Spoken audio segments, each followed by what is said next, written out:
with the very last games in the very last match of GP Prague, so let's get to it.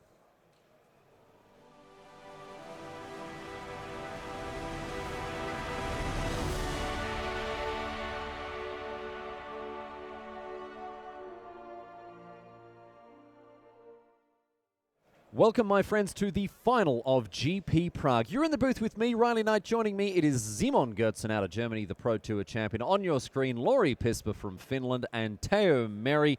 He is, of course, from France. It all comes down to this, the final two competitors after 2 days of modern combat. We have hardened scales facing off against five-color humans. We've talked about hardened scales extensively across the weekend. It is the latest and greatest piece of technology to emerge from modern. And Simon, it looks as if this deck, its time has finally come. Yep. Didn't take long from good Magic Online results to a GP final. It always surprises me. One of the things that really sort of tickles me a little bit when we as we see now an ancient stirrings get met by a noble hierarchy here, Simon. It always tickles me that none of these cards are new. I mean, we've got Walking Ballista, Animation Module, cards that have been printed within the last 2 years. But this deck's been available, in theory, for quite a long time. Mm-hmm. And we haven't stumbled across it until just now. No, there were experiments with hardened scales, even in Standard, if I remember correctly. But it takes a lot for players to understand how exactly you have to build this deck. If you build this deck with 8 cards different, it might look atrocious. You have to really figure out that, for example, the 8 XX creatures is what you want in this kind of list. And I think that's the important point. It took a long time for people to figure out exactly which pieces were necessary for it to come together. So the long, slow march of refinement has finally got us to this point where it's in a GP top 2 in a final here. March of the Machines. Yes. And I, for one, welcome our robot overlords. Let me be very clear about that, ladies and gentlemen. I don't want to be the first on the robotic chopping block. You would like to be an Arcbound worker. Look, I'll take whatever post they give me once the robot apocalypse comes. Once we reach the singularity, Simon, I'll be grateful for anything. Arcbound commentator. Arcbound commentator would be very good. Be very good at that. Here is Meddling Mage. What do you name? This is the thing. Steel Overseer is already on the battlefield, so that's not an option.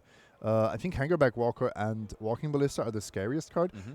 Usually you want to take something. Well, if you have the choice between two things, you want to take the one that kills your Meddling Mage. So I would lean towards Walking Ballista. Sure. Yes. A good point here, as we see now. Walking Ballista and a goal straight through the uprights there for Simon Goertzen. 6 points on the board for him. Very happy with himself indeed. Couple of fist pumps, ladies and gentlemen, just to let you part the curtain there. Back to Pisper now. And we'll see what he's up to. A slower start. Not as many creatures on the battlefield as he'd like. Arcbound Ravager off the top is looking to change that, however. Yeah, also no hardened scales, of course, on the battlefield. If you look at how this game has been going, I think it's fair to say that this is a great start for the hardened scales deck. But if you were testing this deck at home, let's say a few months ago, and you would look at this, you would think, oh, this is a lot slower than what I'm used to from Affinity. Vault Scourge, Cranial Plating, exactly, attack for 17. If you look at this board state, that's actually not relevant. What's relevant is how difficult this is for Meri to deal with. Second Mox Opal replacing the first one that was chomped up for lunch by that Arcbound Ravager. And something that we've seen throughout the weekend, Simon, is the capacity of this deck to win without a hardened scales. It's just a Steel Overseer and a massive Arcbound army can often get there. Yeah, one of the two you usually need, either a Steel Overseer or the hardened scales. And of course, if you have both, that's just incredibly good. All your Christmas is coming at once. Steel Overseer, also a key card in the other modern deck. In the other, I don't really know what to call it anymore. Modern Affinity 1.0, the alpha release. But now we've upgraded to beta, and soon it's going to be on the open market. Back to Meri now. And this has been a slower start from him. And a Kitesail Freebooter, geez, it just doesn't cut it, does it? Meri has a look at the card in his hand. I haven't got a good look at what it is. Have you caught a glimpse of it, Simon? Oh, third Mox Opal.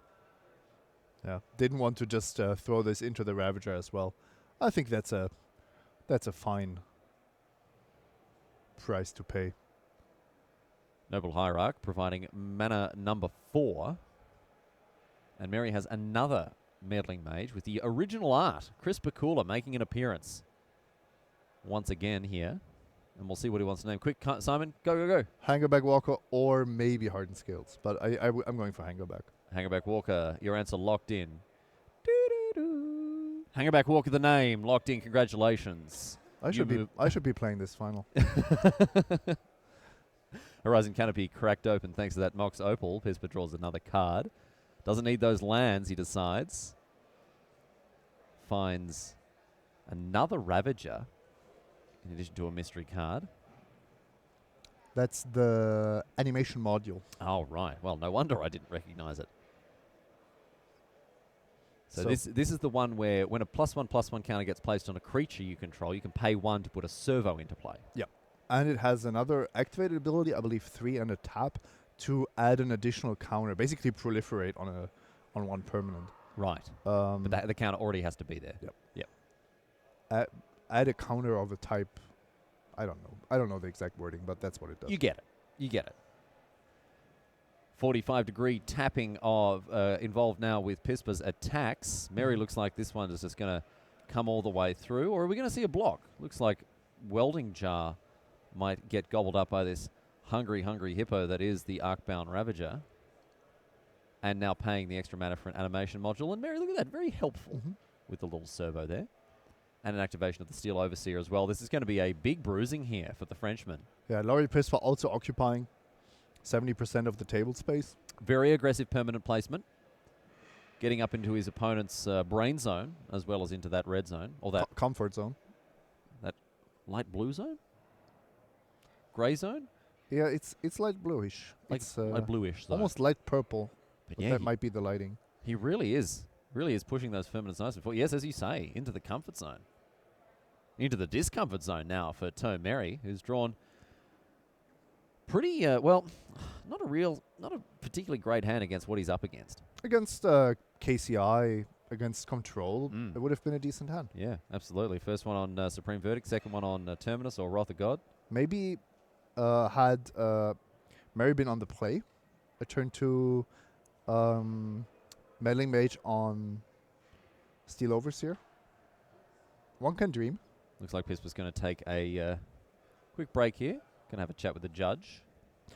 We should mention that's not the first time. So Laurie has to be careful with any kind of game rule violations or anything like that. Yes, indeed. We saw him receive a warning after a 15-minute judge call earlier during the Swiss rounds. Not exactly sure of the nature of this this conversation here, but I'm sure as soon as we have more information to share with you, I will, of course, pass it along.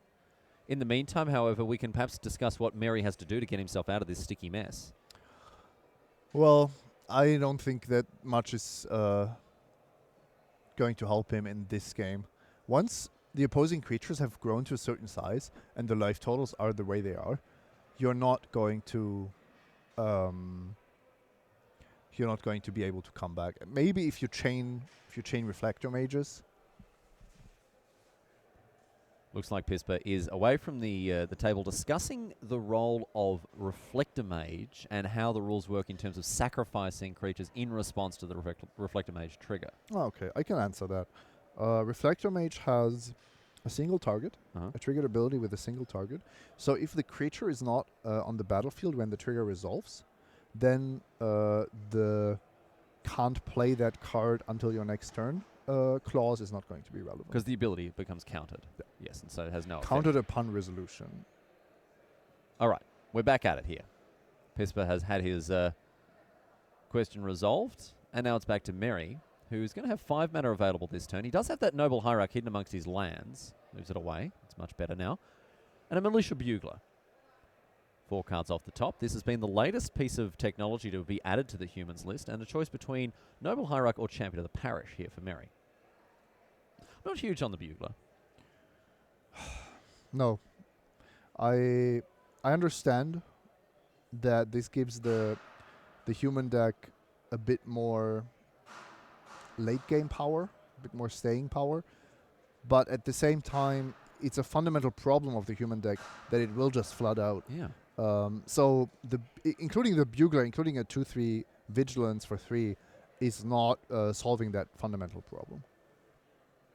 Playing a 2-3 for 3 that draws a card. I mean, one that does benefit from Thalia's Lieutenant, and one that will generally draw, a good card for you at least. Yeah, sure, but then we could be playing any human, right? We could start playing Dark Confidence and all kinds of things. Actually, there's this Ixalan pirate, the red one, Direfleet Daredevil. Sometimes he's playing the sideboard, which actually in the matchups where you bring it in has a huge impact. The Bugler doesn't cut it for me, and I've put it into my Court of Calling decks, into my Collected Company decks with the Devoted Druid combo, but there it serves a much bigger purpose of getting that resiliency. Now the Arcbound Ravager means that Laurie Pisper has this one wrapped up, and we are going to the sideboards here as Tomeri takes this one on the chin. I think he recognizes that his draw just wasn't cut out to compete with what Pisper was working with there. And again, I mean, we didn't see a particularly explosive draw from Pisper, but what we talked about heading into this match, Simon, was the affinity list getting its engines going. And Pisper just there, key in the ignition and firing on all cylinders. Yeah. It was really the unanswered Steel Overseer. Now, we've talked a lot about the difference between the Hardened Scales deck and the Affinity deck. Both of these decks almost always win if they are allowed to untap with the turn 2 Steel Overseer. Let's have a look at the deck lists of these two players, kicking things off with the victorious one in game number 1. You can see it there, pretty cut and dry. A lot of 4-ofs, a few spicy 1-ofs here and there, an Evolutionary Leap hiding away, cheeky little boy, in the bottom row all the way there on the right. Nice sack outlet. And a couple of other 1-ofs as well. Another sack outlet, Phyrexia's Core. And another way to get +1/+1 counters on your creatures in Ruins of Oran Reef. But let's talk about the sideboard here. 4 Nature's Claim, 4 Damping Sphere, and then 2 Dismember. Which member? That member. 2 Khan's Sign of Urza, 2 Surgical Extraction, and a Singleton Graph Digger's Cage. Let's talk about the sideboard in general terms first of all. 4 copies of Damping Sphere. This deck does not want to lose to Tron or to Storm. Yep, and that's actually, I think, 2 matchups where you're happy to invest those sideboard slots. Against Storm, your clock is not all that fast. No. So your matchup is really not good, and Storm is making a comeback.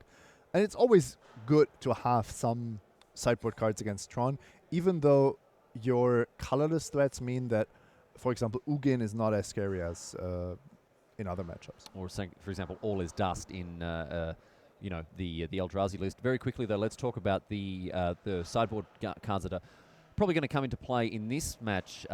Dismember. First on my list there. I mean, do you want Karn or anything else like that?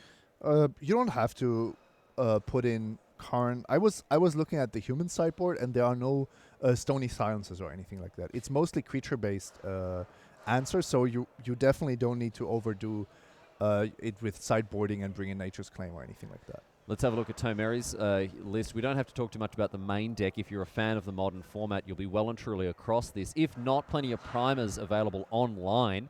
You can jump in, type in 5-color humans. I myself actually wrote a primer for this list a couple of months ago on channelfireball.com, so you can get across the basic strategy there. Let's go a little bit deeper on the sideboarding here, Simon. We can see it splayed out across the bottom of the screen there. What's catching your eye here? Because obviously Kataki, War's Wage, Reclamation Sage, kind of, that's level 1. Yeah, those 3 are coming in for sure. And then I'm looking at 4 more cards. The 2 Dismembers, Cunning Spark Mage, and Izzet Static Caster. All the ways to deal with Steel Overseer are going to be super valuable for Mary if he wants to win this match. And then the Spark Mages and Static Casters also double as ways to deal with Servos and Thopter armies. Yes, the Izzet Staticaster particularly useful in situations like this. But I think a broader observation here is one of the reasons that Laurie Pisper may have had such a successful weekend is that he's kind of caught the format a little bit flat-footed. Mm-hmm. The Modern's just not ready for this particular flavor of jelly. That's what it looks like, and also when you're putting yourself in Pispar's shoes, he knows exactly which decks will bring in Stony Silence against him, and it's actually not that many. So you know when to dilute your deck with those Nature's Claims when it's necessary. You know if you're playing against 5-color humans, you don't. Well, these players are shuffling up and getting ready to go to game number 2. Of course, you can see there Tomeri needing to win this game to keep himself in it. But if Pispa can get across the line here, well, we can all go home, get some rest. The Finn has put on a strong performance. I believe he was the last player to go undefeated. Yeah, he was definitely at the top of the standings all weekend. For a long, long time. 11-0, I believe. Yes, I think that was, I mean, even maybe 12-0. No. I'm not 100% sure of that, but he definitely went very late. Went very late indeed. Obviously, Andrei Strasky topped the Swiss, though, with a very, very impressive swan song for the Czech player, who is moving on from competitive professional Magic. But a great way for him to say goodbye to the game on it from a competitive level, at least for now, in his home country there. Yep. Here in the Czech Republic. I mean, a great result, of course, to make the top 4 of a 2,000 player event. So these players shuffling up, getting ready. Looks like Tomeri putting the finishing touches on his sideboarding there. You can see it being popped away back into his deck box. Oh, no, going to be on that one over there. Okay, very good. All right. And before too much longer, ladies and gentlemen, we will get underway. It's been a fantastic weekend. Speaking personally, Modern is my favourite format by the widest margin. And this weekend has really showcased what I believe to be so fantastic about it. You know, I mean, obviously, it's my job to sit here and generate hype and excitement about the cards that we see played, the matches, the decks, the people, the drama, the personalities, and it's very helpful when I don't have to lie through my teeth, because honestly, modern Magic is the best. We've seen such a wide array of decks. We've seen so many cool and weird interactions and cards that have really taken a lot of us by surprise here at Team Coverage. It's been a great weekend. I want to add to that with a quote from my brother, actually, who I had dinner with yesterday, and he said he understands the appeal of Modern, and it wasn't a strategic or a high level Magic related comment, but what he said was all the decks are telling a story, and you are really playing with your cards, with your strategy. You are creating something with every game you play, and I think that's really apparent, because no matter which deck you choose in Modern, it's always you can go to somebody, you can get your mother who doesn't know how to play Magic, and you can explain to her in a few easy sentences what you're doing with your Modern deck. Yeah. And I think that's just an incredible feat of the format. Another thing I really like about it, which ties into what you were saying just now, is the emotional investment in not only the format, but the decks that people play. You have people who are rusted on to certain decks and will tirelessly work to make them the best that they can be in a format, even when the format is incredibly hostile against them, which is rare.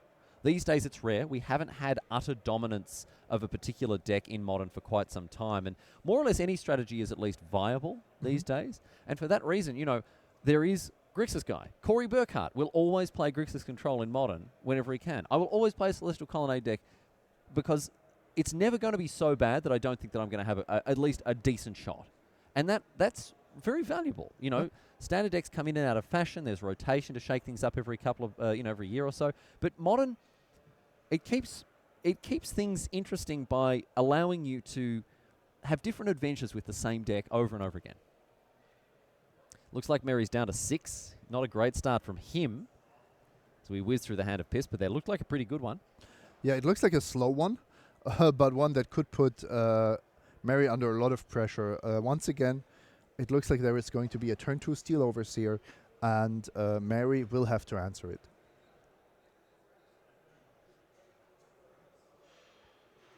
Let's see if Mary can get a better 6 here off the top. Certainly not hoping to, this tournament ends in a whimper rather than a bang, with a mulligan to 4 and a non-game. So 6 of the best off the top here for Tomeri. We're all hoping, of course. We did commentate on a match where Denis Rosinski in Game 2 didn't even play a land on turn 1. Yeah, that was... or 2 or 3. Or at all. But he won the match, right? With his Amulet Titan. Yes. Deck. Oh, that was obscene. Yes. Yes, you may want to go and check the VODs for Good Morning Magic, because it was, it was a real showstopper this morning. We had Amulet Bloom, we had, not Bloom, I guess, Bloom's banned, Amulet Non-Bloom. We had White-Black Martyr. We had Jeskai Thing. We had all sorts of ridiculous decks. Blue-black mill. Oh, yes, Blue-Black Mill. If you want to glimpse some of the unthinkables, you can do that, my friends. That was round number 12, I believe. Mary's going to keep this 6.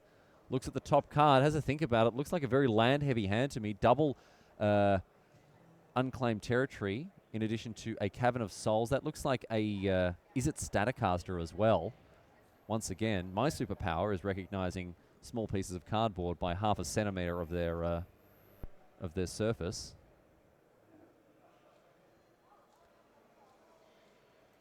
So let's get things off and running here. Cavern of Souls going to power out an Ether Vial on turn number 1 for Tomeri. That's a good way for him to get on the board quickly, Simon, with a handful of lands. I don't know, man. He needs to draw more action from here on out. Inkmoth Nexus into Arcbound Worker for Pispa. Back to Mary now. Finds a Thalia's Lieutenant off the top. He's going to play one of those unclaimed territories. It's a good start. Do you just run it out? No. I think you want to go wide with the lieutenant.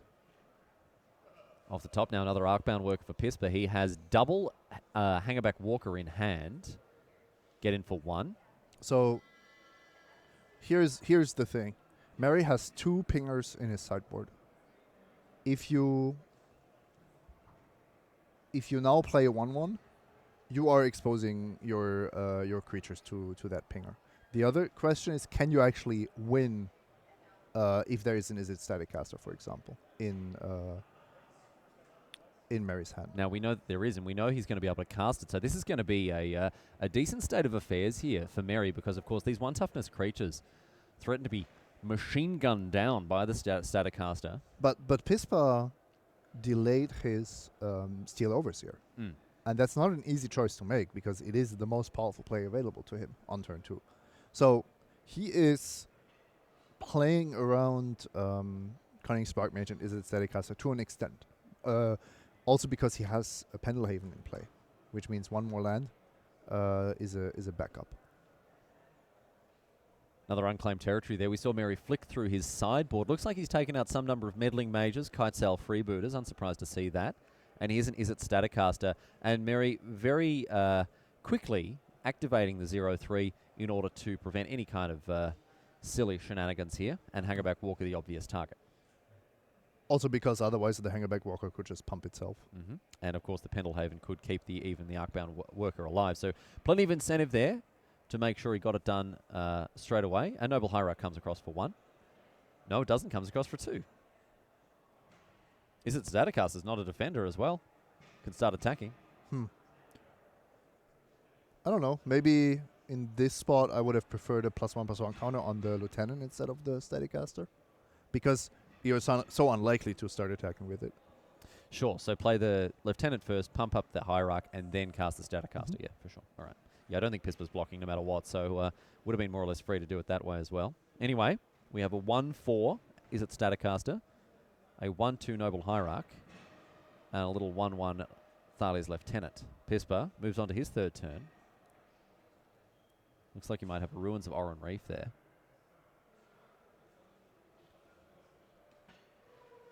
Arcbound Worker in hand, another Hangerback Walker, and an Arcbound Ravager, which we're going to see play now. This makes that Is It Staticaster a little worse here, Simon, because it means that it's not going to be as easy for Mirror to gain value off of his pinger there. Yeah, slightly worse, but still quite a good card. For example, now, if you target the Thopter token, Pispa still loses it or the Arcbound Worker. So I think Pispa is quite happy with what he has against the Staticaster for now. So Mary, Is It Staticaster? You would think a very good card against a deck full of tiny creatures like this, and certainly a great way to contain cards like Hangerback Walker. And I have to say, this is impressive by Laurie, who if he runs out the turn 2 Steel Overseer. Steel Overseer, he's basically dead in the water. So well done by him. Mary plays puts the Ether Vial up to 3, finds Horizon Canopy. That's his 4th land. That's a rough one. It's immediately going to be cycled away. And Pispa, yes, putting that Arcbound Ravager into play before the Steel Overseer so he can sacrifice the Arcbound Worker and keep the Steel Overseer alive. This threat of activation makes it uncomfortable to play against. Ether Vial sees a Reflector Mage put into play. Going to go after that Arcbound Ravager. And Pispa now with a decision to make. Does he respond to the trigger here? Because if his Sacrifice Outlet goes away, all of a sudden that Izzet Staticaster can more or less, well, do her best work once again. The problem is if you sacrifice the Arcbound Ravager here, there's still the untapped Staticaster to kill whatever is left. So modular actually not working well in that kind of spot. No, and I think we're going to have to look for more non-destroy target creature or non-lightning bolt damage-based removal effects here, Simon, given the importance of modular in this deck. Path to Exile, of course, the gold standard, but maybe Oust, Condemn, cards like that, going to rise in value. Anything that prevents those modular triggers from popping up the top. Is it Staticaster as a wizard, right? It has to be.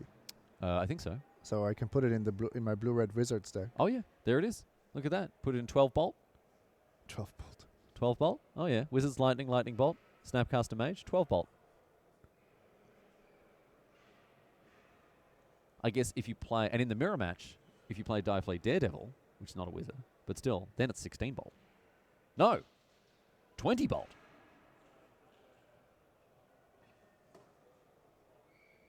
Arcbound Worker going to be sacrificed now, it looks like, in response. So the Arcbound Ravager gets a counter, and the Thopter also gets a counter. In response, however, shoot down the... Whoa, no, my friend. Mary, have a think about that, my friend. So the Arcbound Ravager is being still targeted by that trigger. And so as a result, the Ravager sacrifices itself, and then another counter ends up on the top Thopter. So we end up with a 3/3 Thopter token. Not a bad little threat there. No, but... I mean, his board has just gotten completely decimated. And Mary is smart to offer the trade here. Thalia's Lieutenant getting in for 3, of course, thanks to the Exalted trigger from Noble Hierarch. Note how the additional counter on the Lieutenant would be much better than it is on the Staticaster. Very true. A slight sequencing error, perhaps, from Toe Mary before. Although he did it deliberately, so I don't know if you can really call it. He obviously knew that he could do it either way and made one call over the other. Here's Hardened Scales off the top, though, Simon. That could change things. Played immediately. Jeez, you can't play that fast enough. And now those Hangerback Walkers, Steel Overseers, looking very, very powerful indeed. Not to mention the lowly Arcbound Worker.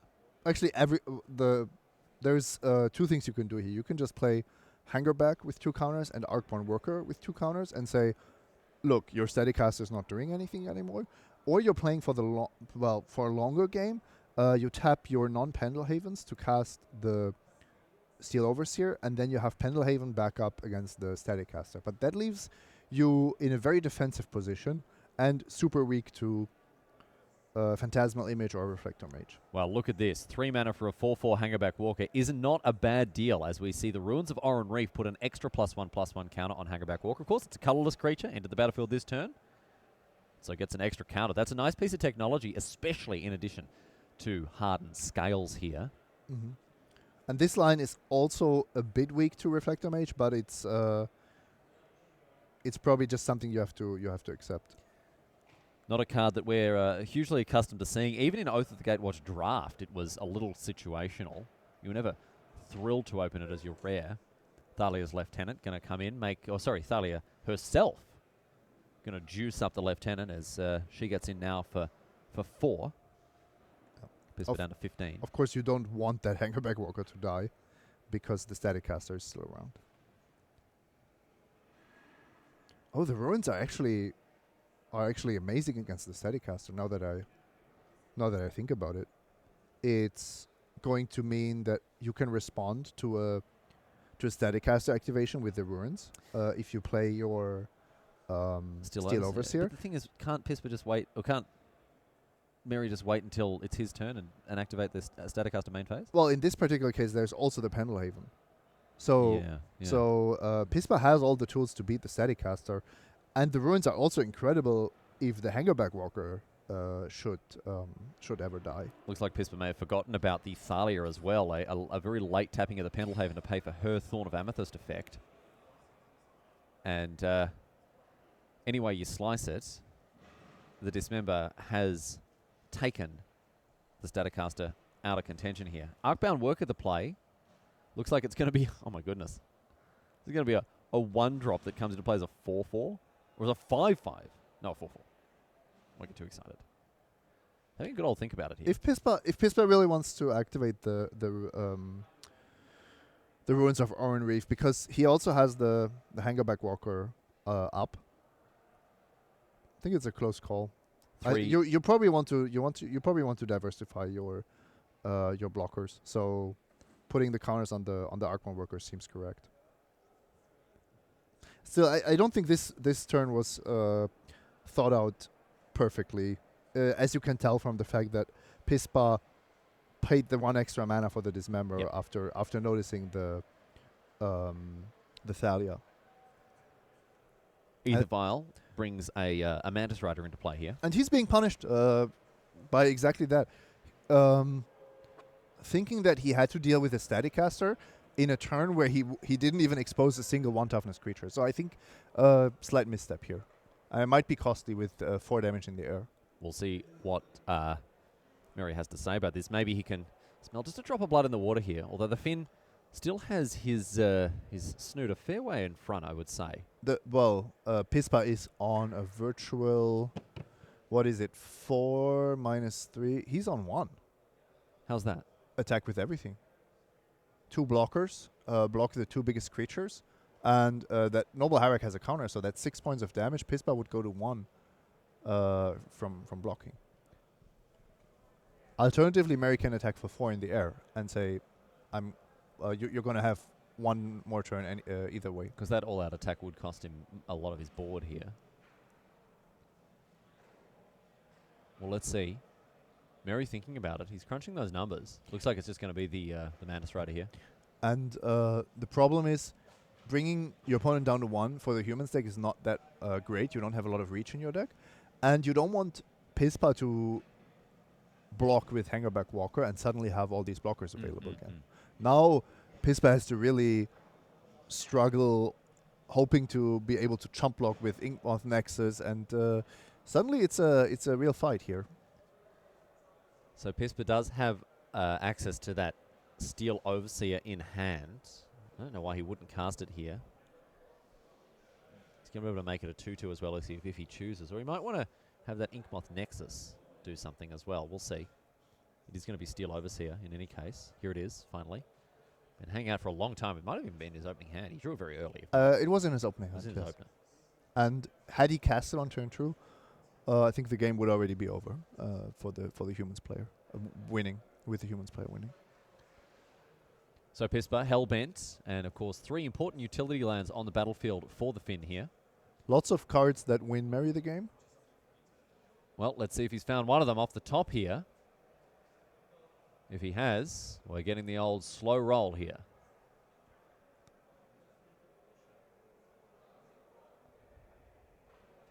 Carefully considers his options, channeling his inner Angela Merkel there. Few taps on the old piano. Let's see what he's found. Give us a look, merry old son. What have you found? So close, yet so far. I mean, you'd think as soon as that Steel Overseer becomes online, it's going to be very difficult for Mary to push through the final points. What Pispa needs is a way to kill his Hangerback Walker. Exactly. He needs a Phyrexia's Core. He needs an Arcbound Ravager. Evolutionary Leap. Evolutionary Leap would do it. If it's still in the deck after sideboarding. Well, whatever it is, he would... oh, no. Seacram Coast. And Mary didn't even attack with anything? Nope. That's surprising. Doesn't get better for the Mantis Rider. Another Hardened Scale, so an easy deployment of this card here for Pispa. It's going to cost him 2. He's forgotten about that Thalia again. Dude, sharpen up, my friend.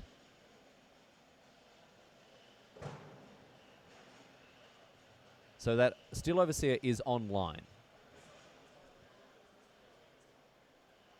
And interestingly, Pispa didn't activate the the hangerback walker at the end of Mary's turn. Would there be a reason for him not to do that?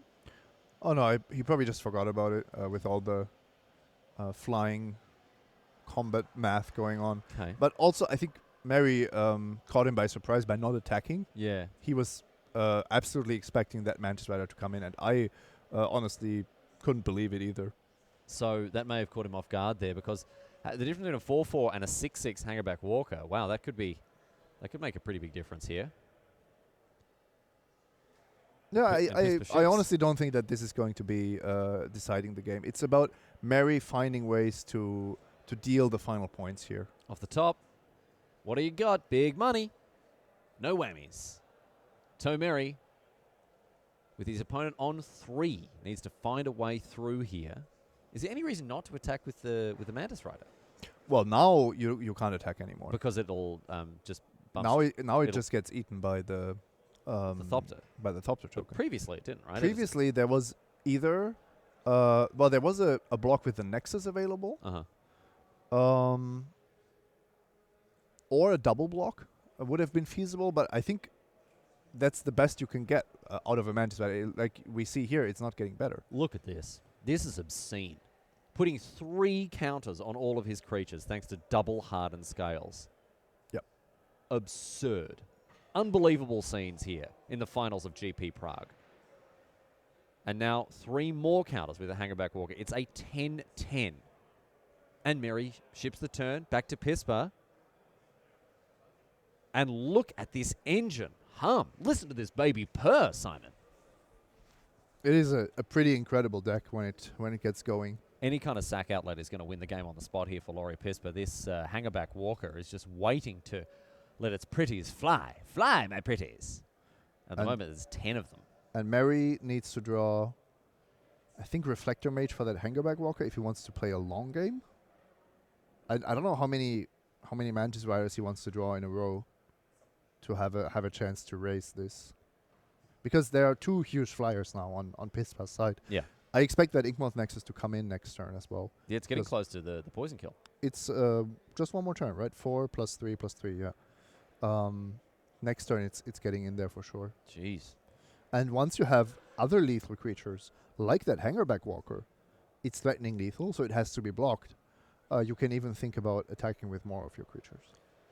Pispa very slowly and very carefully considering his options. This has been a game with a very leisurely pace of play, I have to say. As both players have taken their time to think through these key decisions. We don't know the card that Pispa drew. He hasn't given us a good look at it. For a while, the Humans deck would play Kasich Malcontents. Yes. I don't think it's in Mary's list, It's so not. he really doesn't have reach. No, a lot of those flex slots, like the Restoration Angel, the Keswick Malcontent, and so forth, even Dark Confidence sometimes, all been eaten up by Militia Bugler. There aren't really any flex slots in the Humans list anymore. Hungry Bugler. Hungry Bugler. Mate, tooting on a Bug all day? Whew, it takes it out of you.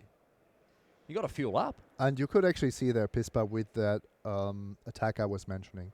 If you have such a close spot, such a close situation. Oh. Ooh. Hello. What is this? A Reclamation Sage to take care of the Thopter here. It's a 6/6 in the air. Is that going to change things, Simon? We've still got the Inkmoth Nexus. Now, Mary is one top deck away. Anything that deals with an Inkmoth Nexus as a blocker will remove the only thing preventing that Mantis Rider from attacking for lethal. So Reflector Mage does it because he has an Ether Vial. Reclamation Sage does it. Big attack with everything. Does Mary have it here? Or is it just lethal because there are six attackers? 6 attackers, only 3/4 blockers now here for Pispa.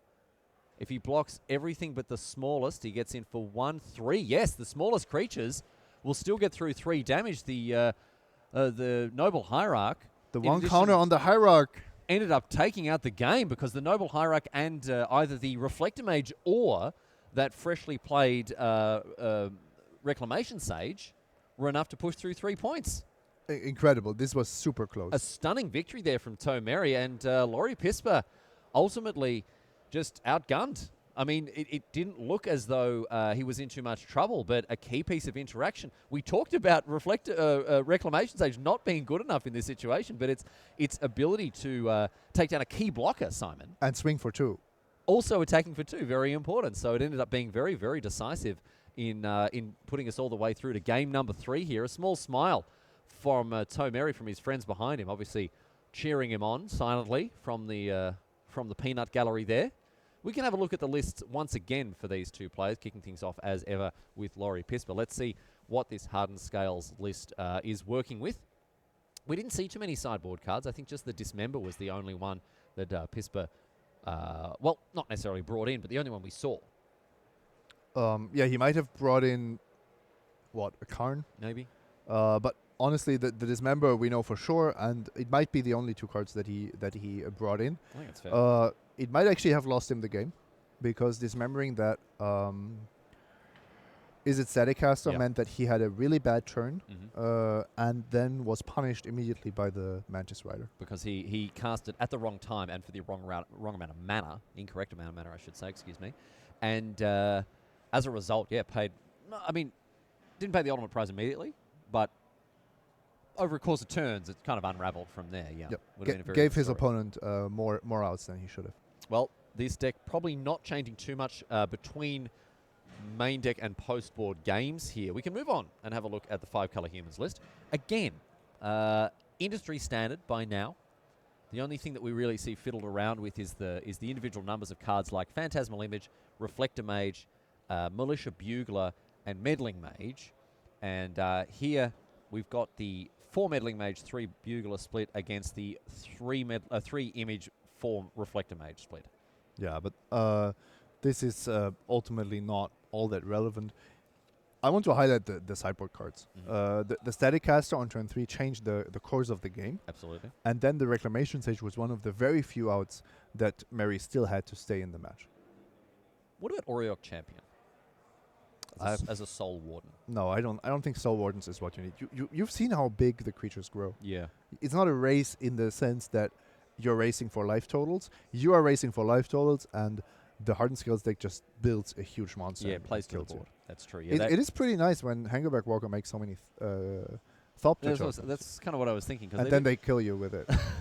It's like, okay, gain 10, and then next turn, take 20. Yeah, you got me. Yep, of course. That's how it goes there. Reclamation Sage, Kataki's War's Wage. I like the War's Wage in particular. Kataki, I think, in a great position to put pressure on, because as we saw, the affinity list, Simon, operates on razor-thin margins when it comes to its mana. I agree, yes. Kataki can also have a downside, allowing your opponent to sacrifice certain artifacts. Yeah, that's a good point. But then at least there's another turn before those Thopter tokens, for example, can attack. It's also embarrassingly bad against Walking Ballista.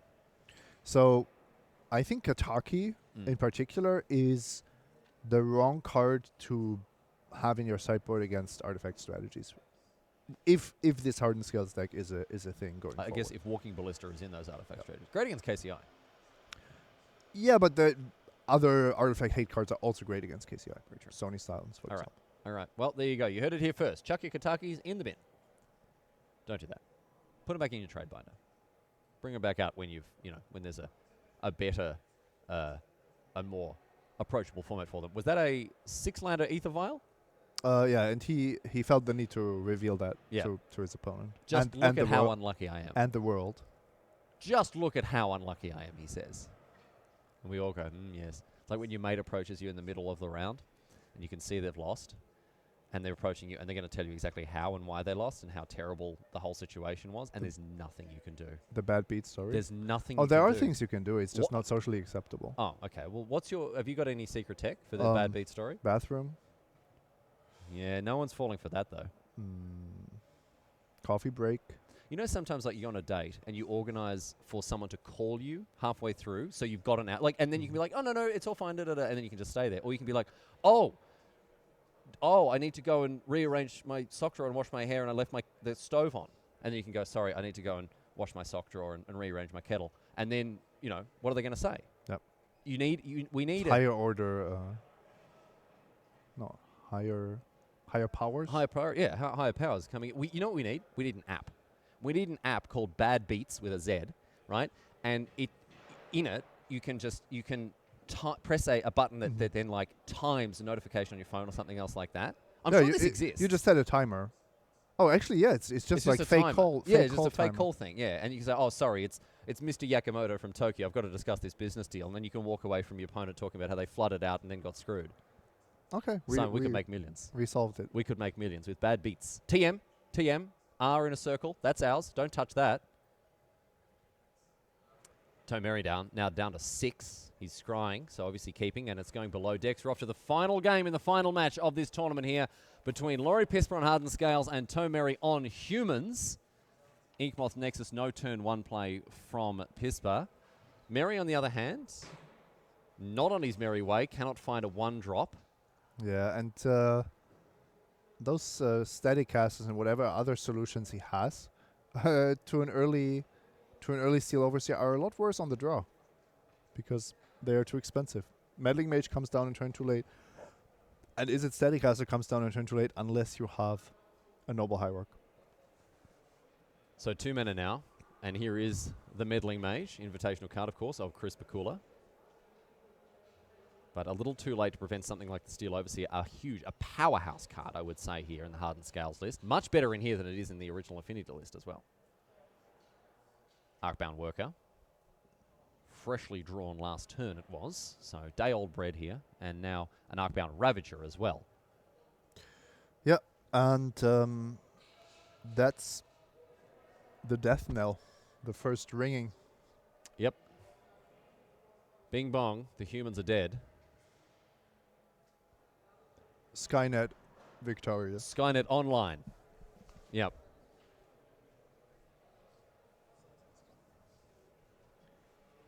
So now, Tomeri going to have to find something very special to get himself out of this. A huge 1-2-2 punch with this Arcbound Worker, Arcbound Ravager, and now Steel Overseer online. But all Meri has to play with is a Noble Hierarch. No third land for him. This could be the beginning of the end. I think it's close to the middle of the end, to be honest. Could we attack for 10 poison? Oh, hello. Look at this. I think it's lethal. Is there... I want a Throne of Geth as well to proliferate. Proliferate. Six counters on the modular creatures means Arcbound Ravager goes to 7. I'll stop you there, Simon. He's tapped it for mana. I'm very disappointed. Yep. I thought I spotted lethal. And another Throne of Geth. And it's just going to be lethal in 2 turns instead. Yes. We can start eating up artifacts to those thrones there. The mighty thrones. Putting +1/+1 counters and everything. The 45-degree angle tap here as Laurie Pisper gets in. And these creatures go and get some lunch again.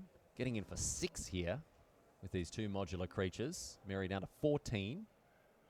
Nope. Make that even less here. It's going to take 8 down to 12. And even the Steel Overseer enjoying the fruits of the throne's labours here.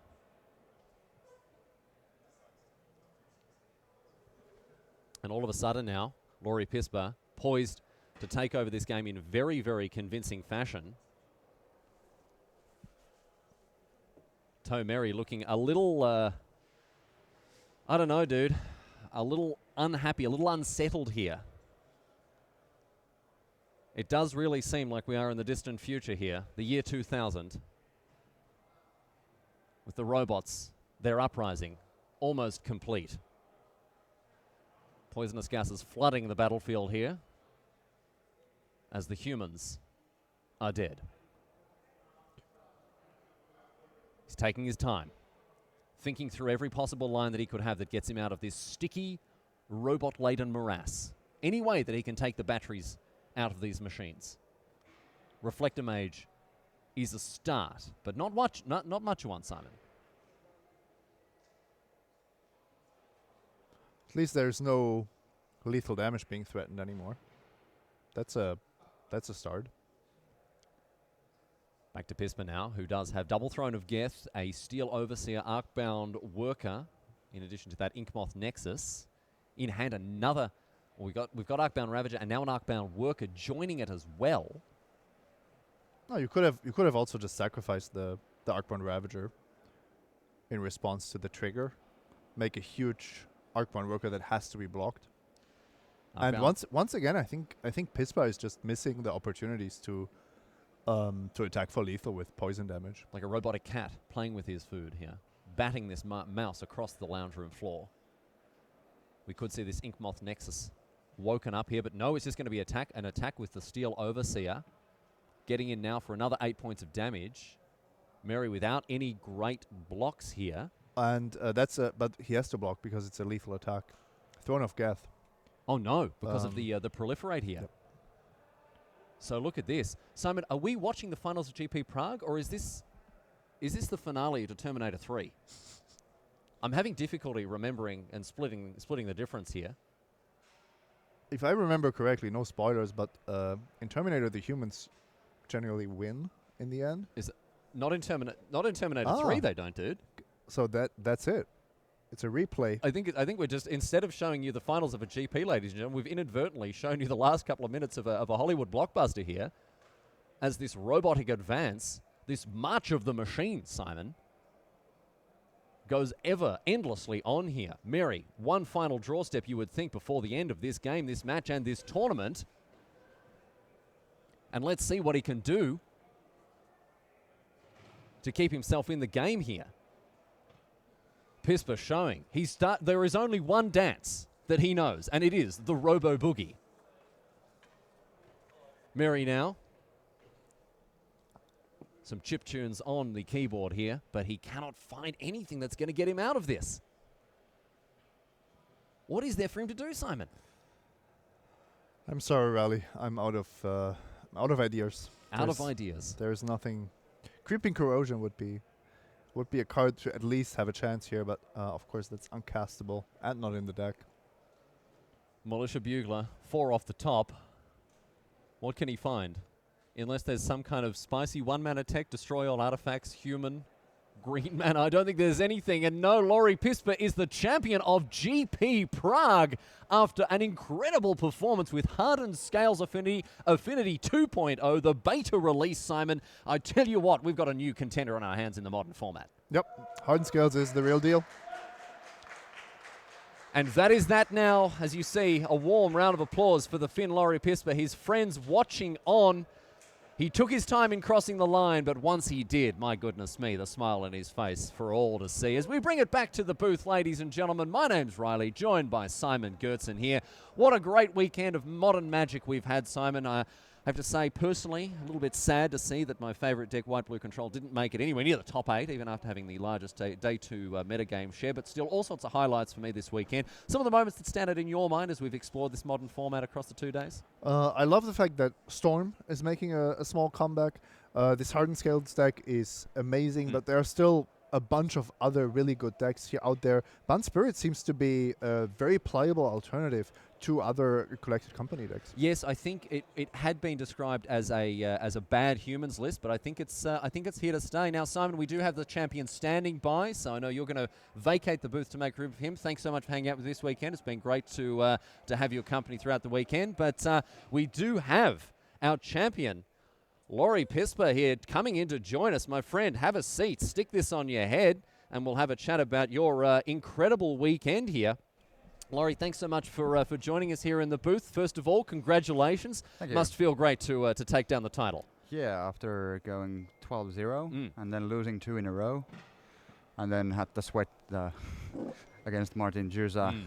I was just like, oh my God. Yeah, a little bit shaky there at the end, but you've pulled through and a nice bit of hardware for you to enjoy on the mantelpiece at home. Yeah. Let's talk about the deck very briefly.